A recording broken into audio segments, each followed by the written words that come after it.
Exam में question भी आता है, कंपटीशन एग्जाम में इसके बहुत सारे क्वेश्चन आते हैं, पूछे जाते हैं। तो मेनली आता है इंडियाना फैक्टोरियल्स क्या होता है, ठीक है। तो इंडियाना फैक्टोरियल्स मतलब कि ये एक प्रकार का लैटिन वर्ड होता है, चीजें लैटिन वर्ड, ठीक है। विच मीन्स एंजाइना मतलब क्या होता है, एंजाइना मतलब पेन, ठीक है। एंजाइना मतलब पेन। और फैक्टोरियल्स मतलब क्या होता है, फैक्टोरियल्स मतलब कि इन द चेस्ट, ठीक है। तो पेन होना कहां पर, चेस्ट के अंदर। Angina factorials is A Latin word, angina मतलब कि पेन और फैक्टोरियल्स मतलब कि इन द चेस्ट, चेस्ट के अंदर क्या होना, पेन होना। तो angina factorials is a clinical syndrome, एक प्रकार का क्लिनिकल सिंड्रोम होता है जिसमें क्या होता है कि सीवियर चेस्ट पेन होता है, severe chest pen, sudden chest pain या ट्रांसिएंट चेस्ट पेन होता है, जो कि ये किसके द्वारा होता है, मायोकार्डियल इस्कीमिया के द्वारा। किसके द्वारा, मायोकार्डियल इस्कीमिया की कंडीशन के द्वारा होता है। और ये मायोकार्डियल इस्कीमिया किसके कारण होता है, इनएडिक्वेट ऑक्सीजन सप्लाई एंड डिमांड, ठीक है। तो नेक्स्ट चीज है कि एंजाइना फैक्टोरियल्स, ठीक है। तो angina factorials is a central chest tightness, central chest tightness या फिर हैवीनेस। सेंटर से क्या होना, चेस्ट टाइट फील होना, हैवी फील होना। तो angina factorials is a central chest tightness, heaviness और sudden transient severe chest pain, क्या होना, सीवियर चेस्ट पेन होना, ठीक है। Angina factorials is a central chest tightness, chest का टाइटनेस फील होना, हैवीनेस फील होना या सडन सीवियर चेस्ट पेन होना, जो कि किसके द्वारा, caused by myocardial, caused by myocardial ischaemia के, इसके कारण मायोकार्डियल इस्कीमिया की कंडीशन के कारण होना, ठीक है। तो angina factorials is a central chest tightness, heaviness feel होना या फिर सीवियर चेस्ट पेन होना, किसके कारण, मायोकार्डियल इस्कीमिया की कंडीशन के कारण, किसके कारण, मायोकार्डियल इस्कीमिया की कंडीशन के कारण। अब बात आती है कि ये मायोकार्डियल इस्कीमिया क्या होता है, क्या बात आती है कि ये मायोकार्डियल इस्कीमिया की कंडीशन क्या होती है। तो मायोकार्डियल इस्कीमिया, जो मायोकार्डियल इस्कीमिया की कंडीशन है, इसे किसके कारण होता है, कॉज्ड बाय किसके कारण होता है, imbalance between oxygen supply and demand, oxygen supply and demand, ठीक है। मायोकार्डियल इस्कीमिया मतलब कि इम्बैलेंस होना ऑक्सीजन की सप्लाई में और डिमांड में। ये कंडीशन कब होना, जब कोरोनरी आर्टरी में, इसमें कोरोनरी आर्टरी में क्या हो जाए, कोरोनरी आर्टरी में इसका डिपोजिशन हो जाए एथेरोस्क्लेरोसिस, इसका डिपोजिशन हो जाए एथेरोस्क्लेरोसिस का, इसका डिपोजिशन हो जाए एथेरोस्क्लेरोसिस का डिपोजिशन हो जाए, तो आगे क्या होती है कि जो ब्लड की सप्लाई होती है वो आगे मायोकार्डियल टिश्यू को, सेल को ब्लड की और ऑक्सीजन की सप्लाई नहीं मिल पाती है। तो इस कंडीशन के कारण मायोकार्डियल इस्कीमिया की कंडीशन हो जाती है, मतलब कि imbalance between the oxygen supply and demand, इनएडिक्वेट blood and oxygen supply, ठीक है। यहाँ पे कलर एंजाइना फैक्टोरियल्स क्या होता है, सेंट्रल चेस्ट टाइटनेस या हैवीनेस, सीवियर चेस्ट पेन होता है, जो कि मायोकार्डियल इस्कीमिया की कंडीशन के कारण होता है। मायोकार्डियल इस्कीमिया की कंडीशन जो होती है वो किसके द्वारा होती है, कि इम्बैलेंस होना इनके बीच में ऑक्सीजन की सप्लाई में और डिमांड में, और ये कंडीशन किसके कारण होती है कि कोरोनरी आर्टरी में एथेरोस्क्लेरोसिस का फॉर्मेशन हो जाने की कंडीशन के कारण, मतलब कि कोरोनरी आर्टरी डिजीज के कारण। ये चीज थी अपन रिलेटेड। फिर आते हैं अपन इसके next etiology and risk factor. इसके बाद आते हैं क्या, ईटियोलॉजी एंड रिस्क फैक्टर। तो ईटियोलॉजी एंड रिस्क फैक्टर, ऐसे कौन से कारण हैं जिनके कारण एंजाइना फैक्टोरिस होता है और कौन से फैक्टर है जिनके कारण एंजाइना फैक्टोरिस होता है, इनके बढ़ने के चांसेस। तो मोस्ट कॉमन जो कारण है, मोस्ट कॉमन कॉज, तो मोस्ट कॉमन जिससे 80 से 90% इनके होने के चांसेस है। तो सबसे ज्यादा मोस्टली जो ये होता है, ये 80 से 90% वो मोस्ट कॉमन कारण कौन सा है, तो वो है कोरोनरी आर्टरी डिजीज या एथेरोस्क्लेरोसिस। क्या है, कोरोनरी आर्टरी डिजीज या atherosclerosis most common cause. Most common cause क्या है, तो मोस्ट कॉमन कॉज क्या है, तो एंजाइना फैक्टोरिस का हुआ है कोरोनरी आर्टरी डिजीज और एथेरोस्क्लेरोसिस। देन इसके बाद इसका नंबर आता है वो है imbalance between myocardial ischaemia, imbalance between oxygen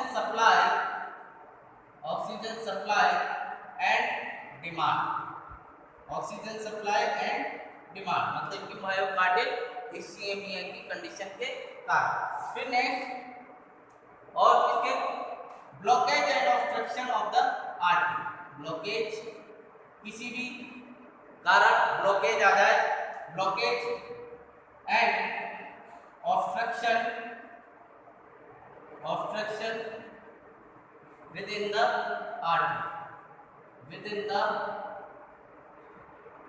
artery, arteries के अंदर किसी भी कारण से ब्लॉकेज या फिर ऑब्स्ट्रक्शन आ जाने के कारण भी ये कंडीशन डेवलप हो सकती है। ठीक है, तो ये कारण, फिर इसके अलावा और कौन से ये कारण है जिनके कारण ये हो सकती है, पल्मोनरी मतलब कि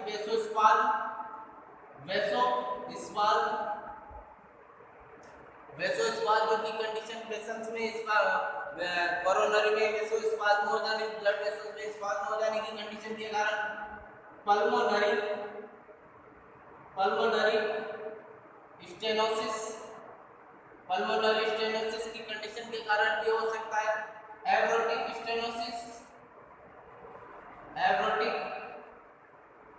स्टेनोसिस की कंडीशन के कारण भी ये हो सकता है।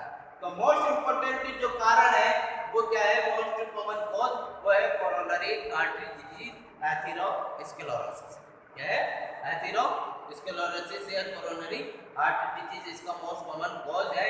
इनके अलावा कि ऑक्सीजन की सप्लाई और डिमांड में बैलेंस नहीं होना, बैलेंस हो जाना, ब्लॉकेज या फिर ऑब्स्ट्रक्शन होना किसी भी कारण से आर्टरीज के अंदर, या फिर वेसल्स में स्पाज्म आ जाना, पल्मोनरी स्टेनोसिस की कंडीशन हो जाना, या फिर एब्रेटिक स्टेनोसिस की कंडीशन हो जाना। इसके बाद आते हैं रिस्क फैक्टर, रिस्क फैक्टर। ऐसे कौन कौन से फैक्टर है जिनके कारण ये एंजाइना फैक्टोरिस की कंडीशन डेवलप हो सकती है। तो रिस्क फैक्टर्स में सबसे पहली चीज आती है कि family history of coronary artery disease, family history of coronary artery disease, family history of coronary artery disease. पहले से ही फैमिली में कोई तो कोरोनरी आर्टरी डिजीज से ग्रसित तो नहीं है या फिर एथेरोस्क्लेरोसिस की कंडीशन आती है। देन इसके बाद नंबर आता है इसका हाइपरटेंशन, किसी पेशेंट में हाइपरटेंशन की जैसी तो कंडीशन नहीं है, तो हाइपरटेंशन के कारण भी एंजाइना फैक्टोरिस हो सकता है। इसके अलावा हाइपरटेंशन के अलावा डायबिटीज मेलाइटस, मतलब कि हाइपरग्लाइसीमिया की कंडीशन के कारण भी हो सकता है। ओबेसिटी की कंडीशन के कारण भी हो सकता है। सिगरेट स्मोकिंग, ज्यादातर सिगरेट पीने की कंडीशन के कारण भी होता है। Cigarette smoking, tobacco use, tobacco तंबाकू का सेवन करने पर भी हो सकता है, तंबाकू का सेवन करने पर भी ये कंडीशन डेवलप हो सकती है। फिर इसके अलावा स्ट्रॉन्ग इमोशन, ज्यादा इमोशनल होने पर भी ये कंडीशन डेवलप हो सकती है।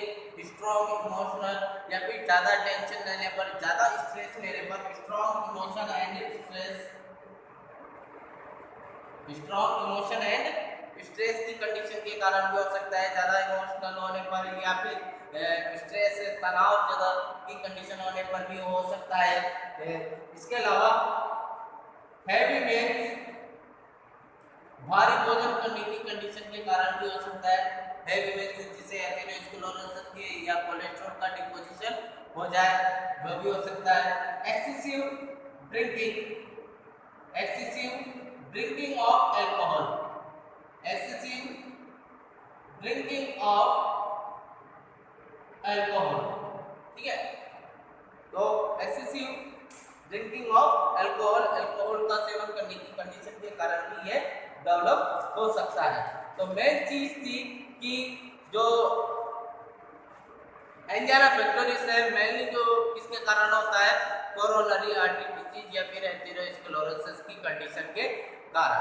मतलब कि जो कोरोनरी आर्टरी होती है उसमें किसका डिपोजिशन हो जाना, कोलेस्ट्रॉल का, किसका, कोलेस्ट्रॉल का डिपोजिशन हो जाना, लिपिड का डिपोजिशन हो जाना, ठीक है। तो ये डिपोजिशन हो जाने पर वहाँ पे किसका फॉर्मेशन हो जाता है, एथेरोस्क्लेरोसिस का, प्लेकी का फॉर्मेशन हो जाता है, जिससे ब्लड सप्लाई है, मतलब कि जिससे आर्टरी क्या हो जाती है, नैरो हो जाती है और उनमें ऑब्स्ट्रक्शन आ जाता है।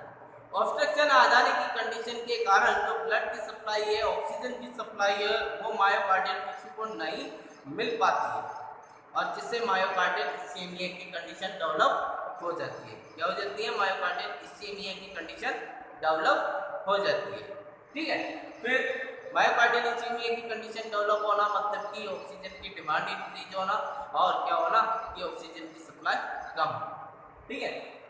रिस्क फैक्टर में ये सारे रिस्क फैक्टर हैं, जैसे कि फैमिली हिस्ट्री में पहले जो कोई कोरोनरी आर्टरी डिजीज हुई या फिर हाइपरटेंशन की कंडीशन हो रही है, डायबिटीज मेलाइटस, हाइपरग्लाइसीमिया की कंडीशन या ओबेसिटी, मोटापा, अत्यधिक स्मोकिंग करने पर, सिगरेट स्मोकिंग करने पर, टोबैको का यूज करने पर भी एंजाइना पेक्टोरिस हो सकता है। स्ट्रॉन्ग इमोशनल ज़्यादा होने पर या फिर तनाव, स्ट्रेस या भारी भोजन करने पर या फिर ज़्यादा अल्कोहल का यूज करने पर भी ये कंडीशन डेवलप हो सकती है, ठीक है। फिर नेक्स्ट अपनी चीज कि जो एंजाइना पेक्टोरिस है, ठीक है, एंजाइना पेक्टोरिस को यदि ट्रीट नहीं किया जाता है तो इससे क्या हो सकता है कि हार्ट अटैक जैसी कंडीशन भी डेवलप हो सकती है। तो एंजाइना पेक्टोरिस क्या होता है, यदि किसी पेशेंट में एंजाइना पेक्टोरिस हो चुका है तो किसका वार्निंग साइन कहलाता है, मायोकार्डियल इंफार्क्शन, मतलब कि हार्ट अटैक। तो not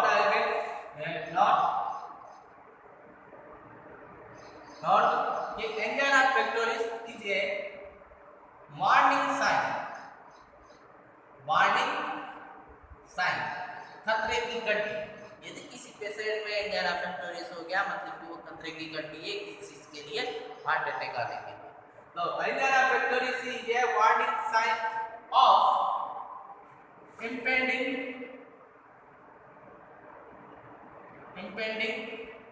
acute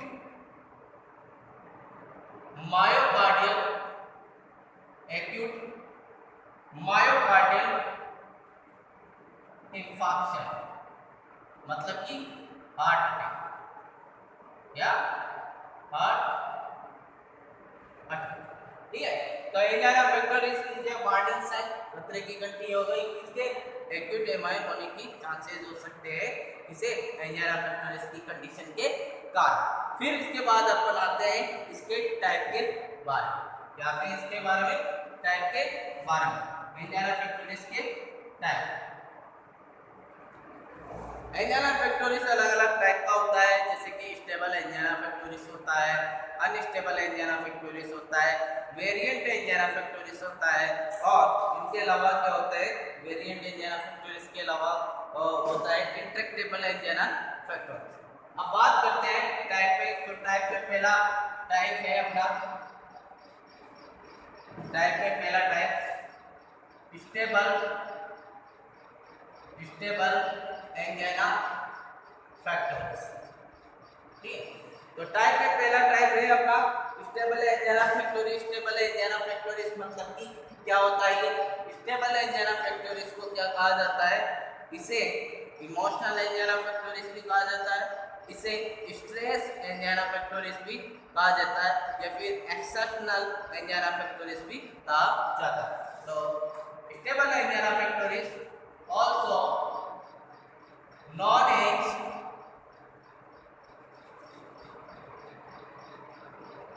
external emotional and stress angina factors। ठीक है, इसे क्या कहा जाता है? स्टेबल एंजाइना फैक्टोरिस को एक्सेप्शनल एंजाइना फैक्टोरिस भी कहा जाता है, इमोशनल एंजाइना फैक्टोरिस भी कहा जाता है, और स्ट्रेस एंजाइना फैक्टोरिस भी कहा जाता है। क्योंकि ये जो एंजाइना फैक्टोरिस है ये जैसे इमोशन के दौरान हो जाता है, स्ट्रेस के दौरान हो जाता है, या फिर एक्सरसाइज के दौरान हो जाता है, इसीलिए इन्हें कहा जाता है। बिकॉज इट इंड्यूस बिकॉज ये किसके द्वारा होता है? इट इंड्यूस बाय एक्सरसाइज करते हैं उसके दौरान हो जाता है। एक्सरसाइज इमोशन के दौरान हो जाता है, एंड स्ट्रेस। ठीक है, एंड स्ट्रेस। ठीक है, तो stable angina pectoris also known as exertional, emotional और स्ट्रेस एंजाइना फैक्टोरिस भी कहा जाता है, बिकॉज ये किसके द्वारा इंड्यूस होता है? एक्सरसाइज करने के दौरान हो जाए, इमोशन के दौरान हो जाए, या फिर स्ट्रेस के दौरान हो जाए। एंड और रिलीव कैसे हो जाता है? रेस्ट करने पर भी हो जाता है। एंड रिलीव एट रेस्ट, और रिलीव किसके हो जाता है? रेस्ट करने पर भी रिलीव हो जाता है। इसके अलावा नाइट्रोग्लिसरीन के द्वारा भी हो जाता है रिलीव, रेस्ट और नाइट्रोग्लिसरीन। ठीक है, नाइट्रोग्लिसरीन टैबलेट एनटीजी टैबलेट होती है, नाइट्रोग्लिसरीन टैबलेट जो सबलिंगुअली दी जाती है। नाइट्रोग्लिसरीन टैबलेट होती है जो कि सबलिंगुअली दी जाती है। तो stable angina pectoris also known है, इसे एक्सेप्शनल एंजाइना फैक्टोरिस भी कहा जाता है, इमोशनल एंजाइना फैक्टोरिस भी कहा जाता है, स्ट्रेस एंजाइना फैक्टोरिस भी कहा जाता है, बिकॉज ये किसके द्वारा होता है? इंड्यूस किसके द्वारा होता है? एक्सरसाइज के दौरान, इमोशनल के दौरान, या फिर स्ट्रेस के दौरान। ठीक है, इस एंजाइना फैक्टोरिस को रिलीव किसके द्वारा हो जाता है? रिलीव एट रेस्ट, आराम करने पर, जैसे चेयर होती है, चेयर पे सेमी पाउडर पोजीशन, चेयर पे रेस्ट करने के पर भी ये कंडीशन रिड्यूस हो जाती है। तो रिलीव एट रेस्ट करने पर ये रिलीव हो जाता है, और नाइट्रोग्लिसरीन टैबलेट के माध्यम से भी इसे रिलीव किया जा सकता है। ठीक है, stable angina pectoris. Stable angina pectoris के बाद बात आती है अनस्टेबल एंजाइना फैक्टोरिस। इसके बाद आती है अनस्टेबल एंजाइना फैक्टोरिस। तो अनस्टेबल एंजाइना फैक्टोरिस क्या होता है? अनस्टेबल एंजाइना फैक्टोरिस को किस नाम से जाना जाता है? Unstable angina pectoris also known as क्योंकि ये एंजाइना फैक्टोरिस का मोस्ट डेंजरस टाइप होता है, जिसके कारण क्या हो सकता है कि हार्ट अटैक जैसी कंडीशन डेवलप हो सकती है, मतलब कि प्री इन्फार्क्शन। पहले अनस्टेबल एंजाइना फैक्टोरिस होता है, देन हार्ट अटैक। तो unstable angina pectoris also known as pre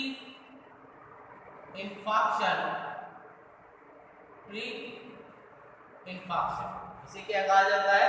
also known as pre infarction भी कहा जाता है इसे अनस्टेबल एंजाइना पेक्टोरिस को। एंड मोस्ट डेंजरस, और ये मोस्ट डेंजरस टाइप होता है, मोस्ट डेंजरस टाइप और medical emergency, most dangerous type और मेडिकल इमरजेंसी होती है, ठीक है। इसे प्री इंफेक्शन कहा जाता है और ये मोस्ट डेंजरस टाइप होता है और इसे मेडिकल इमरजेंसी भी है, ठीक है। तो अनस्टेबल एंजाइना पेक्टोरिस को प्री इंफेक्शन एंजाइना पेक्टोरिस भी कहा जाता है। ये मोस्ट डेंजरस टाइप होता है, मेडिकल इमरजेंसी कंडीशन होती है जो कि किसकी विशेषता के द्वारा होती है, कैरेक्टराइज्ड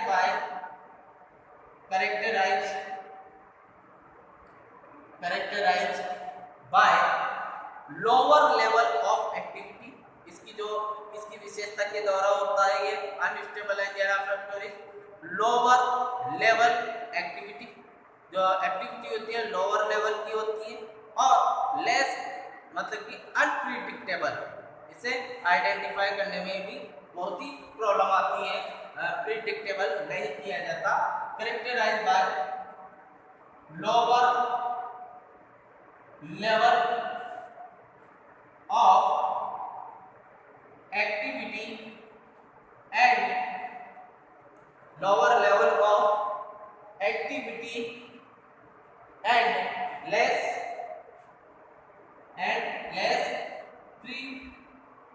प्रिडिक्टेबल, कम आइडेंटिफाई किया जाता है, आइडेंटिफाई नहीं हो पाता है। तो unstable angina pectoris also known as pre infarction कहा जाता है। ये मोस्ट डेंजरस टाइप होता है, इज ए मेडिकल इमरजेंसी और ये किसकी विशेषता के द्वारा होता है, लोअर लेवल एक्टिविटी होती है और लेस प्रिडिक्टेबल, ठीक है, प्रिडिक्टेबल नहीं किया जाता है। फिर इसके बाद आते हैं variant angina pectoris. Variant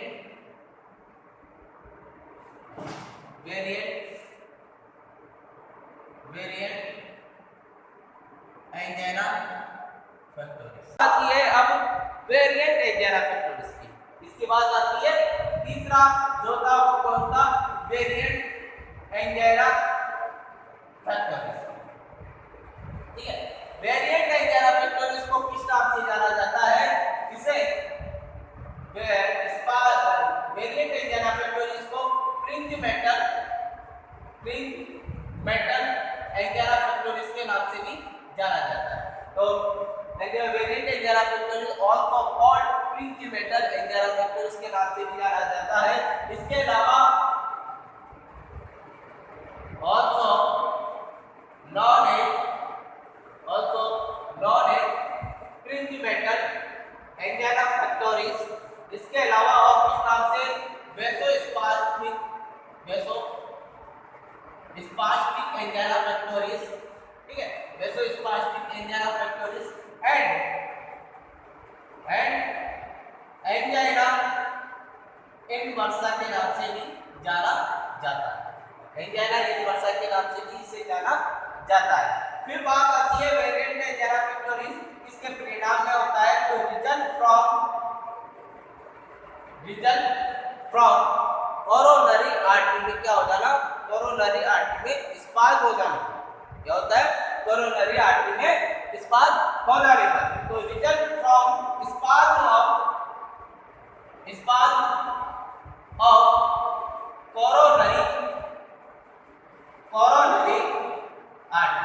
coronary artery में क्या हो जाने पर, स्पार्क हो जाने की कंडीशन के कारण ये वेरिएंट एंजाइना पेक्टोरिस होता है।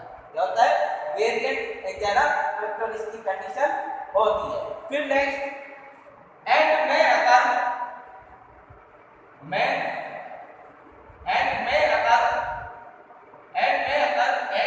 रेस्ट, और ये क्या हो सकता है, रेस्ट करने पर भी हो सकता है। एंड में अगर एट रेस्ट, तो कौन सा एंजाइना पेक्टोरिस है जो रेस्ट करने के दौरान हो सकता है, रेस्ट पर हो सकता है, तो वो है variant angina pectoris.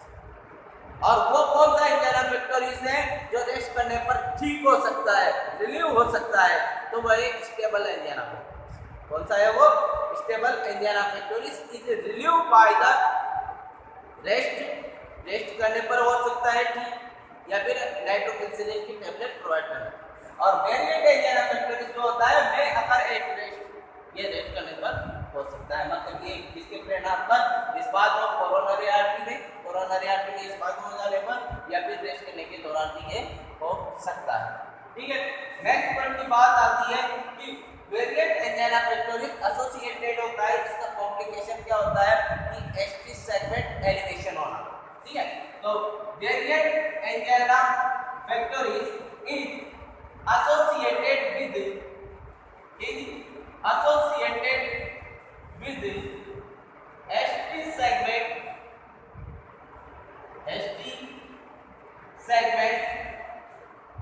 elevation and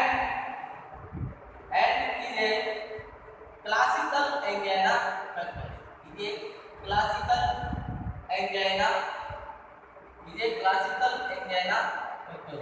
इसे क्लासिकल एंजाइना पेक्टोरिस के नाम से भी जाना जाता है।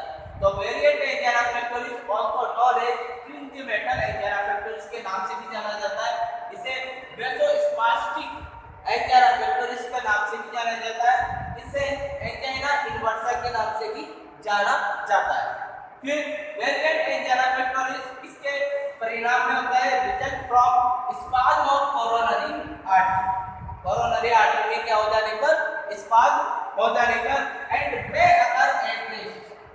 में अगर एट रेस्ट और रेस्ट करने पर भी ये हो सकता है। Variant angina pectoris is associated with ST segment elevation. जो वेरिएंट एंजाइना पेक्टोरिस होता है ये किससे एसोसिएटेड होता है? एसटी सेगमेंट एलिवेशन से एसोसिएटेड होता है और इसे क्लासिकल एंजाइना पेक्टोरिस के नाम से भी जाना जाता है। क्लियर? इसके बाद लास्ट एंड फाइनल है चौथा पॉइंट, वह है intractable angina pectoris. Intractable angina pectoris. तो लास्ट पॉइंट की बात आती है इंट्रैक्टेबल एंजाइना पेक्टोरिस या रिफ्लेक्टिव एंजाइना पेक्टोरिस। तो इंट्रैक्टेबल एंजाइना पेक्टोरिस क्रॉनिक इनकैपेसिटेटिंग होती है जो कि इंटरवेंशन से रिस्पांस नहीं कर पाते। तो intractable angina pectoris is a chronic incapacitating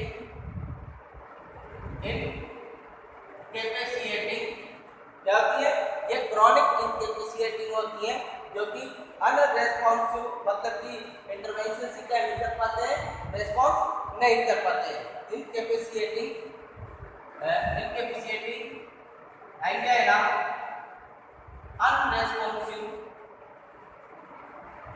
unresponsive to intervention से ये नहीं कर पाते हैं, तो इसे इंट्रैक्टेबल या रिफ्लेक्टिव एंजाइना पेक्टोरिस के नाम से भी जाना जाता है। ठीक है, ये इसके टाइप थे। इसके टाइप के बाद आती है इसकी पैथोफिजियोलॉजी। इसकी बात आती है इसकी पैथोफिजियोलॉजी की बात आती है। तो बात करते हैं अपन पैथोफिजियोलॉजी ऑफ एंजाइना पेक्टोरिस। ठीक है, पैथोफिजियोलॉजी ऑफ एंजाइना पेक्टोरिस। बात की कोरोनरी आर्टरी के, अपन ने पैथोफिजियोलॉजी पढ़ी थी, कहाँ तक पढ़ी थी? मायोकार्डियल इस्चेमिया तक पढ़ी थी।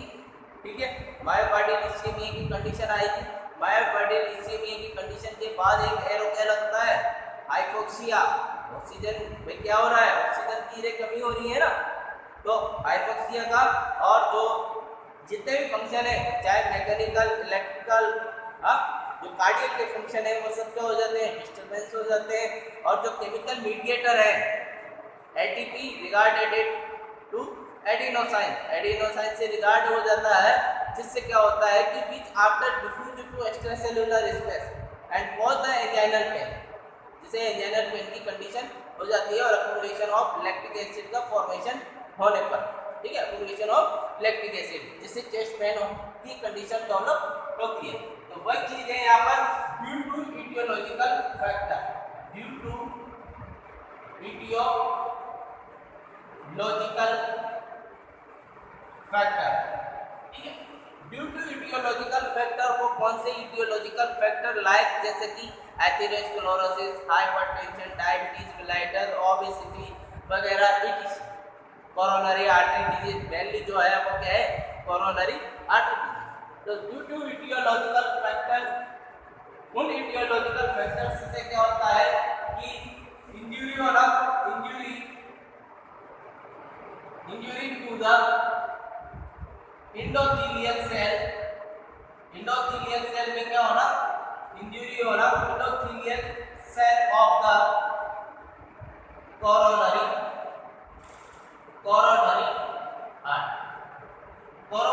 आर्टरी की जो इंडोथेलियल सेल होती है उनमें क्या होना, इंजरी होना। और इंजरी किसी सेल में या टिश्यू में इंजरी होने पर इन्फेक्शन के कारण क्या होता है, इन्फ्लामेशन। तो नेक्स्ट है inflammation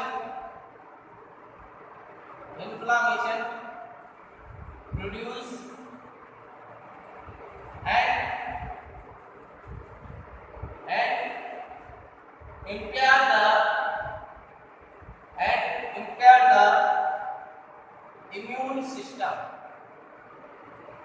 and impair the immune system inflammation reduce हो जाता है, देन जो इम्यूनिटी पावर है वो क्या हो जाती है, रिड्यूस हो जाती है, मतलब कि कम हो जाती है। देन इसके बाद इन्फ्लामेशन के बाद क्या होता है कि अक्यूमुलेशन होने लगता है, इसका अक्यूमुलेशन होने लगता है कोलेस्ट्रॉल का, लिपिड का। तो अक्यूमुलेशन ऑफ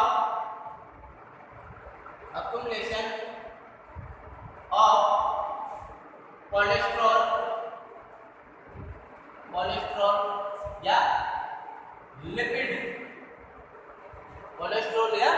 लिपिड का अक्यूमुलेशन होने लगता है इसके अंदर विद इन द आर्टियल वाल के अंदर किसका अक्यूमुलेशन होने लगता है, कोलेस्ट्रॉल का और लिपिड का अक्यूमुलेशन होने लगता है, ठीक है। जब इसका अक्यूमुलेशन होता है धीरे धीरे, देन उसके बाद क्या होती है कि जो कोरोनरी आर्टरी होती है उसमें फाइबर्स टेप का फॉर्मेशन हो जाता है, वो भी डेड फैटी कोर एरिया में। तो नेक्स्ट फॉर्मेशन ऑफ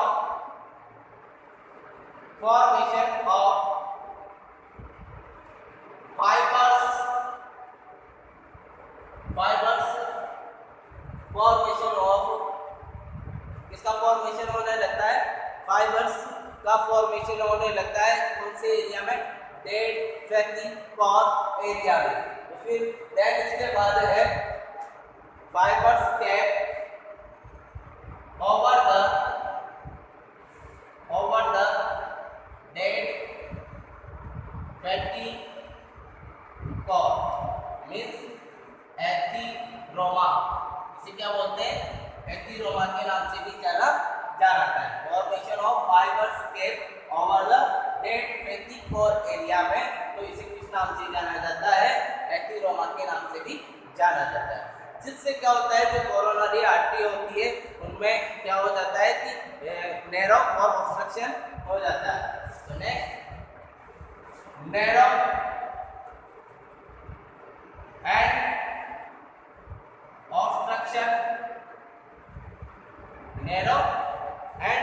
ऑब्स्ट्रक्शन हो जाना, इसके अंदर ये नैरो एंड ऑब्स्ट्रक्शन हो जाना with in the arterial wall, with in the arterial wall. तो आर्टरियल वॉल के अंदर क्या हो जाता है कि नैरो और ऑब्स्ट्रक्शन हो जाता है। देन जब ये नैरो और ऑब्स्ट्रक्शन होता है, देन इसके बाद क्या होता है, नैरो और आर्टरियल वॉल में नैरो और ऑब्स्ट्रक्शन हो जाने की कंडीशन के कारण आगे की कंडीशन कैसे प्रोड्यूस होती है कि impair the blood flow, definition आ जाती है, impair impair the blood flow क्या हो जाती है, impair हो जाती है, impair the blood flow to the myocardial tissue, to the myocardial tissue के लिए क्या होती है, जो ब्लड फ्लो है वो क्या हो जाता है, इम्पेयर हो जाता है, इम्पेयर हो जाता है। एंड ऑक्सीजन सप्लाई, ठीक है, एंड ऑक्सीजन सप्लाई, और ऑक्सीजन की सप्लाई भी रिड्यूस हो जाती है। देन इसके बाद हो गया। देन इसके बाद इंक्रीज द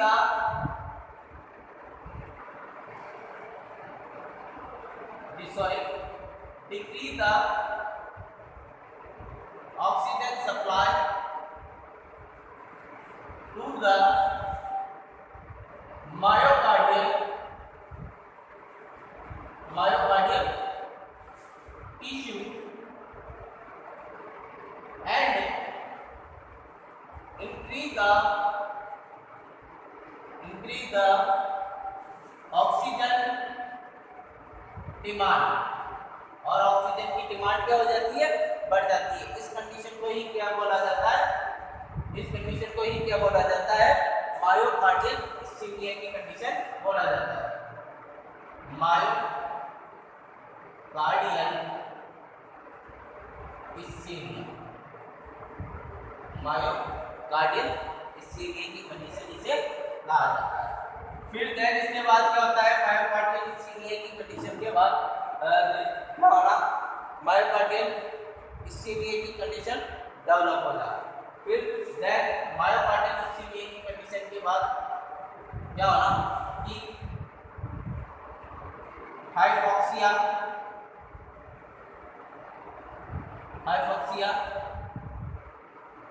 प्रोड्यूस हाइपोक्सिया मतलब जानते हो, ऑक्सीजन की कमी होना किसमें, टिश्यू और सेल्स में। तो हाइपोक्सिया प्रोड्यूस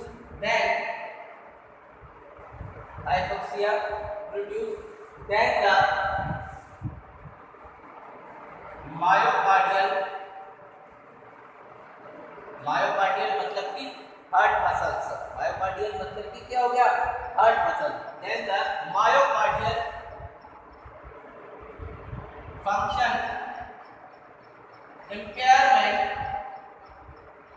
इम्पेयरमेंट हो जाना, मैकेनिकल वेंट्रिकल, ठीक है, मैकेनिकल फंक्शन का इम्पेयर हो जाना। तो impairment of mechanical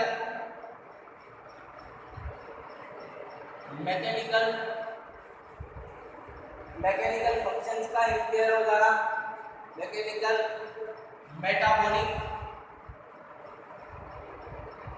metabolic and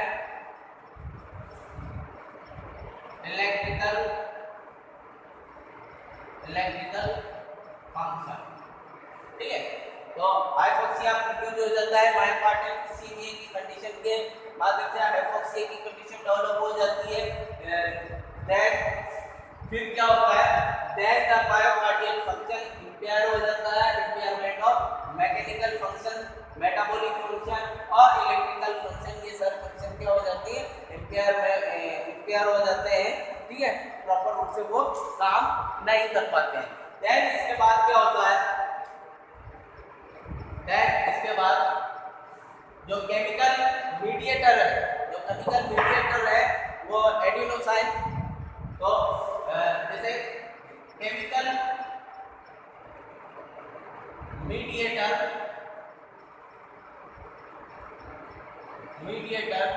मतलब chemical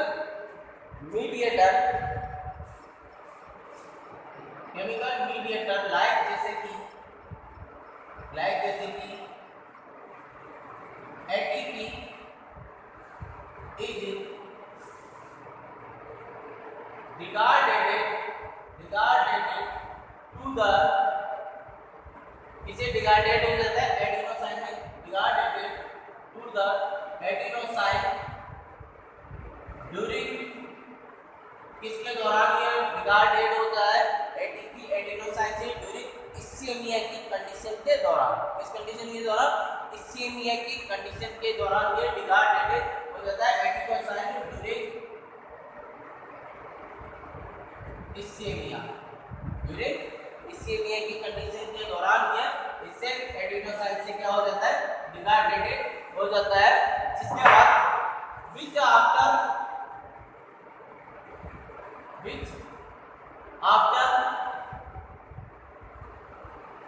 diffuse to extracellular stage, क्योंकि ये बाद में इसके बाद में किसे डिफ्यूज हो जाता है? which after diffuse to extracellular stage, extracellular space cause anginal pain. Cause anginal pain means angina pectoris. Means क्या हो जा रहा है? angina pectoris की कंडीशन डेवलप हो जाना।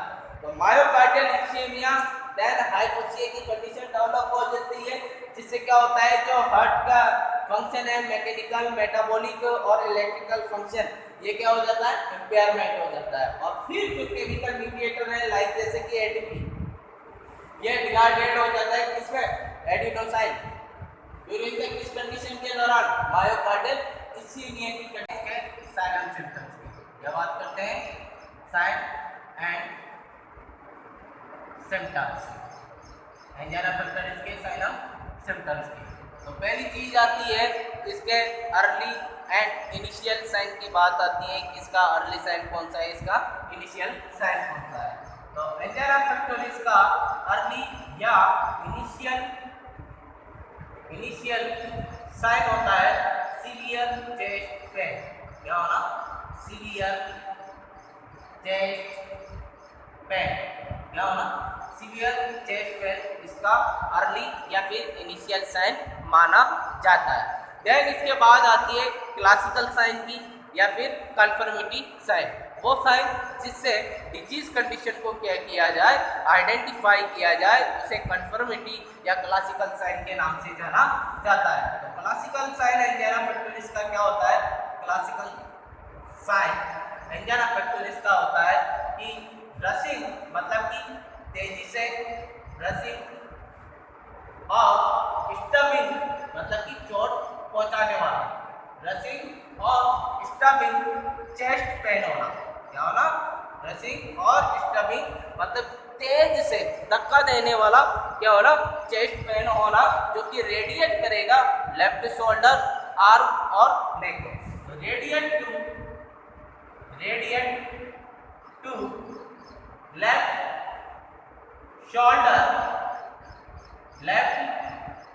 Shoulder, arm and leg. ठीक है, सॉरी, आर्म और नेक। ठीक है, लेकिन जो एंजाइना पेक्टोरिस है उसका क्लासिकल साइन कौन है? कि रशिंग और स्टबिंग में तेजी से चोट पहुंचाने वाला क्या होना? चेस्ट पेन होना, जो कि रेडिएट करता है लेफ्ट शोल्डर, आर्म और नेक। ये classical sign of angina pectoris. दूसरा क्लासिकल साइन कौन सा होता है एंजाइना पेक्टोरिस का? ये तो हो गया पहला क्लासिकल साइन। दूसरा क्लासिकल साइन होता है लेवाइन्स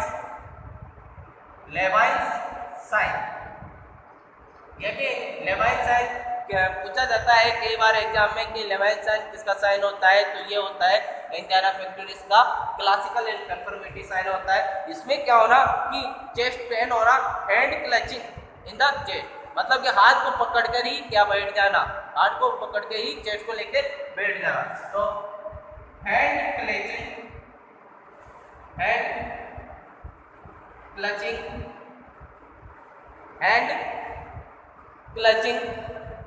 in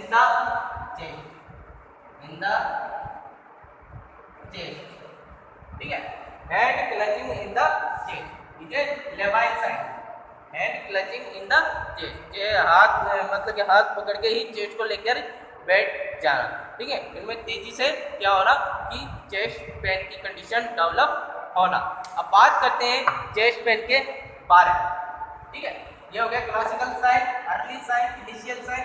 देन इसके बाद आते हैं कि जो ये पेन होता है ये किससे कैसे माध्यम से होता है।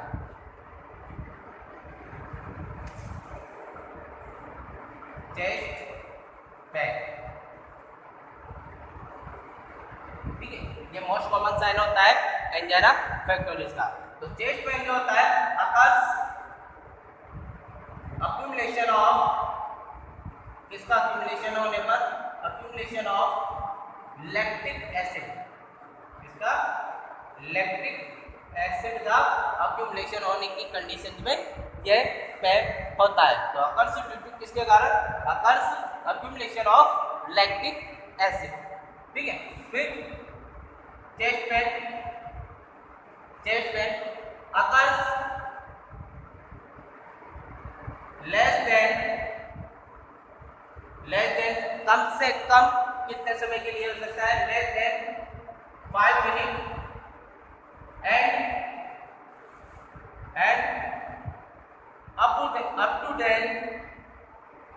up to then 15 to 20 minute.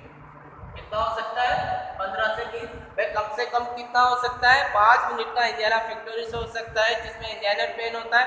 इसी ज़्यादा से ज़्यादा कितना हो सकता है, 15 से 20 मिनट के लिए ये एंजाइना पेक्टोरिस की कंडीशन डेवलप हो सकती है। देन इसके बाद लोकेशन ऑफ पेन, पेन की लोकेशन, तो location of pain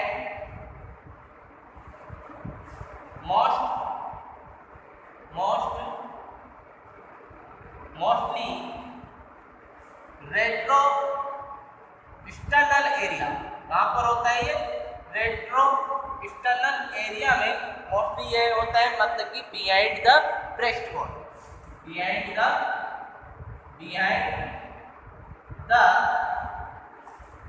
the breast bone, क्या हो रहा, बिहाइंड द बोन। तो चेस्ट पेन की जो लोकेशन है मोस्टली कहाँ पे होना, रेट्रो एक्सटर्नल एरिया में होना और बिहाइंड द ब्रेस्ट बोन के वहां पर।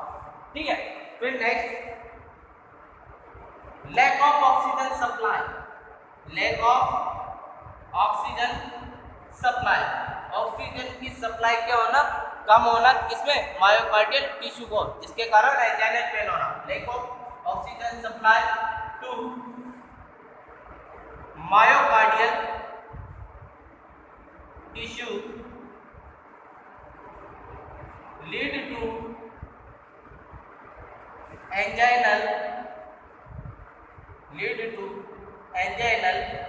पेन, जो कि किसे लीड करती है, एंजाइनल पेन की कंडीशन को ये क्या करती है, लीड करती है। फिर इसके बाद आते हैं चेस्ट पेन के अलावा और कौन से साइन हैं जिनके कारण एंजाइना पेक्टोरिस की कंडीशन डेवलप हो सकती है। बट मोस्ट कॉमन कौन सा है, वह है चेस्ट पेन। कौन सा है मोस्ट कॉमन, चेस्ट पेन। तो अदर साइन है, अदर साइन, तो अदर साइन होते हैं कौन से हो सकते हैं, जैसे कि डिस्निया, डिस्निया मतलब कि difficulty in breathing, shortness of breath. ठीक है, डिस्निया की कंडीशन डेवलप होना। डिस्निया के अलावा डायफोरोसिस, डायफोरोसिस मतलब कि पसीने आना, क्या आना, पसीने आना। इसके अलावा डिजीनेस, डिजीनेस के अलावा डिसरिथमिया,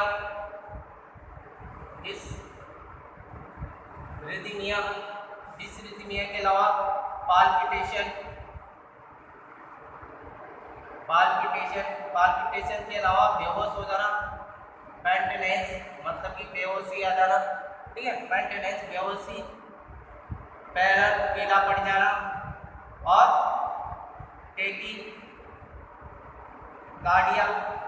टेकीकार्डिया की कंडीशन होना।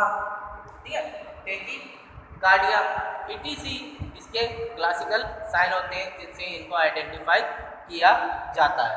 ठीक है, ये इनके साइन, इनको आप D4 साइन भी बोल सकते हैं, D4 साइन, जो कि इसमें होता है एंजाइना पेक्टोरिस की कंडीशन में होता है। D4, P2 और FT, D4 P2 और FT, ठीक है। D for dyspnoea, diaphoresis, dizziness और डिसलिथमिया। P2 पाल्पिटेशन पहला, FT पेल्टनाइज और टेकिकार्डिया, ये हो गया। देन इसके बाद आते हैं अपन डायग्नोसिस के बारे में। इसके बाद आते हैं अपन डायग्नोसिस के बारे में। तो diagnosis of angina pectoris, angina pectoris का डायग्नोसिस जो मेनली किया जाता है कंफर्मिटी डायग्नोसिस, वो कंफर्मिटी डायग्नोसिस किसके द्वारा आइडेंटिफाई किया जाता है, कार्डियक कैथेटराइजेशन। इसके माध्यम से इसको पता लगाया जाता है कि कोरोनरी आर्टरी में एथेरोस्क्लेरोसिस का होने में। तो और भी इमेजिंग टेस्ट है, जैसे थैलेसीमिया या न्यूक्लियर इमेजिंग टेस्ट हो गई, ETC बहुत सारे इमेजिंग टेस्ट के माध्यम से करते हैं। बट जो मोस्ट डेफिनेटिव है वो एंजाइना पेक्टोरिस में कौन है, कार्डियक कैथेटराइजेशन। तो डायग्नोसिस में सबसे पहली चीज क्या करते हैं अपन, पेशेंट की हिस्ट्री ली जाती है, हिस्ट्री क्या ली जाती है, पहले पेशेंट की क्या ली जाती है, हिस्ट्री ली जाती है। देन उसका क्या किया जाता है, हेड फिजिकल एग्जामिनेशन किया जाता है, physical examination.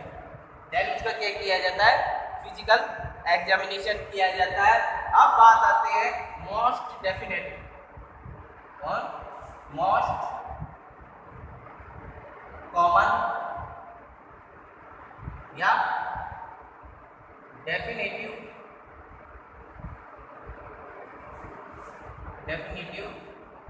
Diagnosis of angina pectoris. तो most definitive diagnosis of angina pectoris क्या है, वो कार्डियक कैथेटराइजेशन। और क्या है, कार्डियक कैथेटराइजेशन।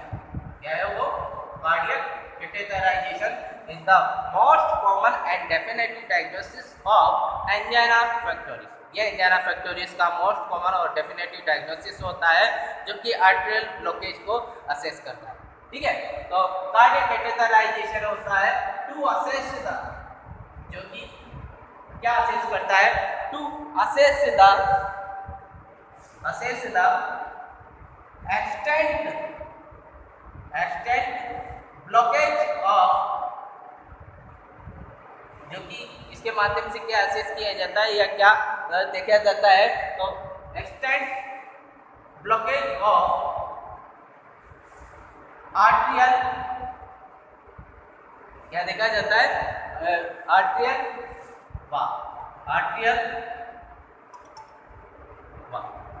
इसके कोरोनरी आर्टरी के अंदर। तो cardiac catheterization to assess the extent blockage of arterial valve is the most common or definitive diagnosis of angina pectoris, ठीक है। देन इसके बाद आते हैं और भी डायग्नोसिस हैं जो किए जाते हैं, वो है कार्डियक कैथेटराइजेशन के बाद कौन सा डायग्नोसिस आता है, तो उसका नाम आता है डायग्नोसिस का ECG, इलेक्ट्रो, क्या आता है, इलेक्ट्रो कार्डियोग्राम, इलेक्ट्रोकार्डियोग्राम। बात करते हैं इलेक्ट्रोकार्डियोग्राम या फिर halter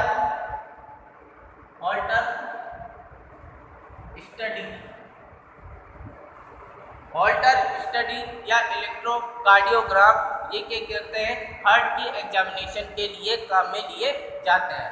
halter monitoring, halter study मान लो या फिर हॉल्टर मॉनिटरिंग, ठीक है। तो ये जो है, ये ECG इलेक्ट्रोकार्डियोग्राम या हॉल्टर मॉनिटरिंग, ये इसलिए किया जाता है, हार्ट की एग्जामिनेशन करने के लिए ये किया जाता है।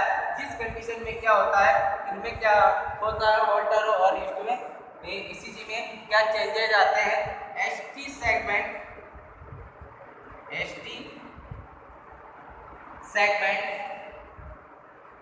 डिप्रेशन एंड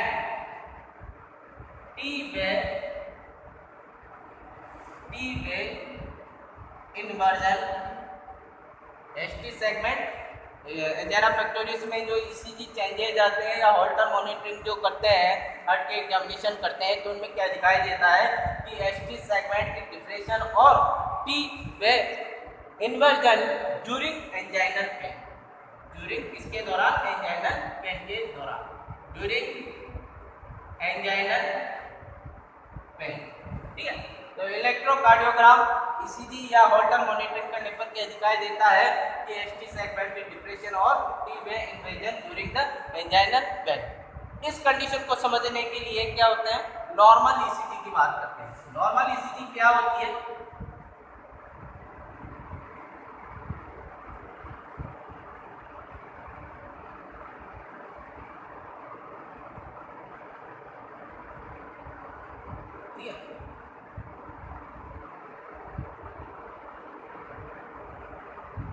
यह है नॉर्मल ईसीजी। क्या है ये? नॉर्मल ईसीजी की बात करते हैं अपन, PQRSTU। ठीक है, ये हो गए नॉर्मल ईसीजी की बात। नॉर्मल ईसीजी जो एसटी सेगमेंट, यह है सेगमेंट, एसटी सेगमेंट। ठीक है, तो एंजाइना पेक्टोरिस की कंडीशन में क्या होना, एसटी सेगमेंट डिप्रेशन, मतलब कि नीचे की तरफ क्या होना, एसटी सेगमेंट, जो ये एसटी सेगमेंट डिप्रेशन है ये नीचे की तरफ होना। T wave inversion, T wave inversion, तो टी वे जो ये टी है, टी वे ये बढ़ रही है, तो ये भी क्या होना, नीचे की तरफ होना, टी वे इन्वर्जन। ठीक है, तो T wave inversion, ST segment depression and T wave inversion, तो वो कैसा होगा ईसीजी में?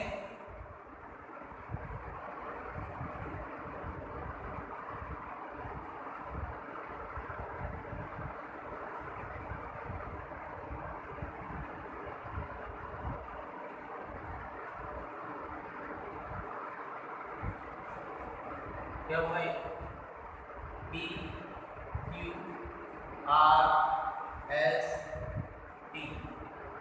PQRST। ठीक है, तो ये क्या होना कि ईसीजी का फॉर्मेट होना।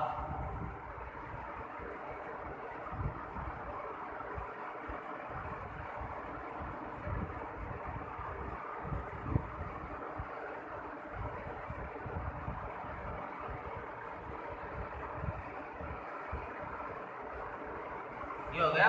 ठीक है, ST segment depression, ST segment depression and T wave inversion, T wave inversion. ठीक, तो ये हो गया टी वे इन्वर्जन, मतलब कि ये नीचे की तरफ होना, तो ये कंडीशन क्या कहलाएगी, एसटी सेगमेंट में depression and T wave inversion. ये हो गई ईसीजी की बात। देन बात आती है दूसरा डायग्नोसिस, तीसरा डायग्नोसिस के बाद में, तो इलेक्ट्रोकार्डियोग्राम के बाद आती है अपन तीसरे की बात में, और कौन कौन से टेस्ट इसमें किए जाते हैं, जैसे कि ब्लड टेस्ट।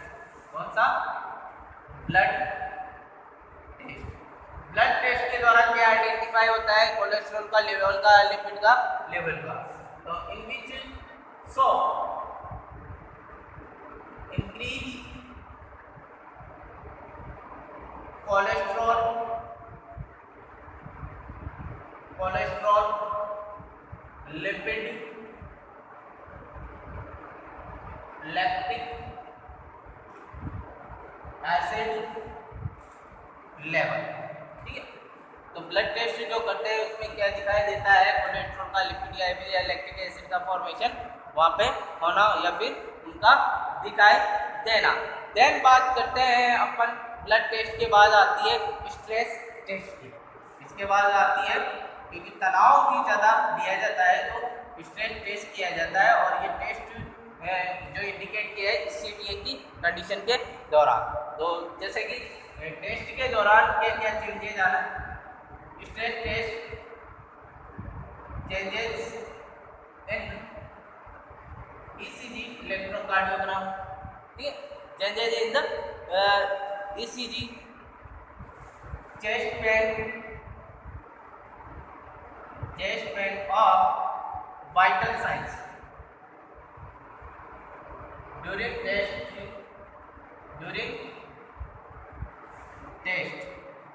टेस्ट के दौरान किसी टेस्ट के दौरान क्या चेंजेस आना ईसीजी में, चेस्ट पेन में या वाइटल साइन में, तो वो कंडीशन इंडिकेट करती है, इंडिकेट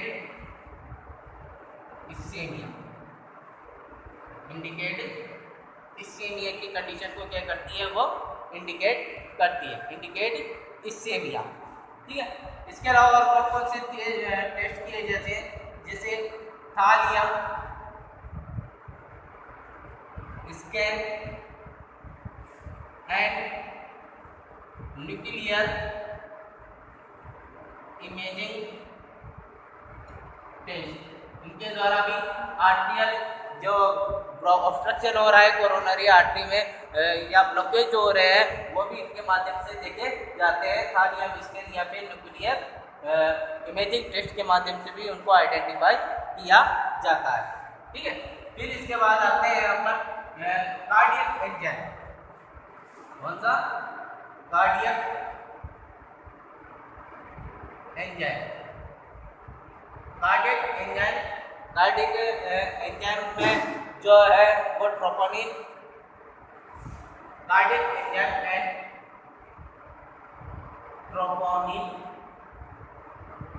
ट्रोपोनिन का लेवल इनमें क्या माना जाता है, नॉर्मल होता है।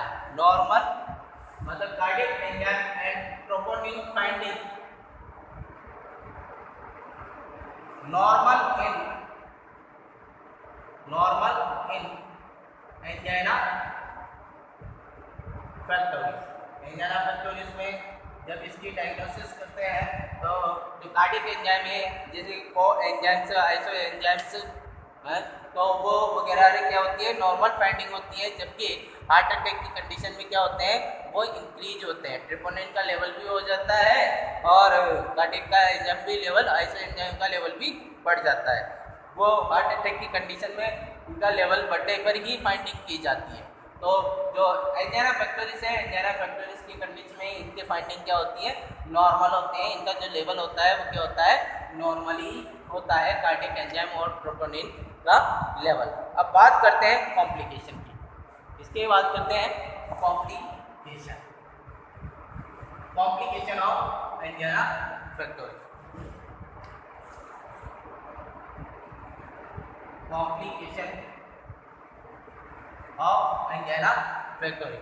तो एंजाइना फैक्टोरिस के कौन कौन से कॉम्प्लिकेशन हो सकते हैं, जैसे कि मायोकार्डियल इंफार्क्शन हो सकता है, हार्ट फेलियर की कंडीशन हो सकती है, कार्डियक अरेस्ट की कंडीशन हो सकती है या पेशेंट की फिर डेथ भी हो सकती है। तो कौन कौन से कॉम्प्लिकेशन हो सकते हैं एंजाइना फैक्टोरिस की कंडीशन में, एक तो मायोकार्डियल इंफार्क्शन। कौन सा हो सकता है, मायोकार्डियल इंफार्क्शन, मतलब कि हार्ट अटैक की कंडीशन हो सकती है। ठीक है, हार्ट फेलियर की कंडीशन हो सकती है, हार्ट फेलियर की कंडीशन डेवलप हो सकती है, कार्डियक अरेस्ट हो सकता है, कार्डियक अरेस्ट हो सकता है, एक्यूट रीनल फेलियर हो सकता है, acute renal failure because angiotensin converting enzyme inhibitor.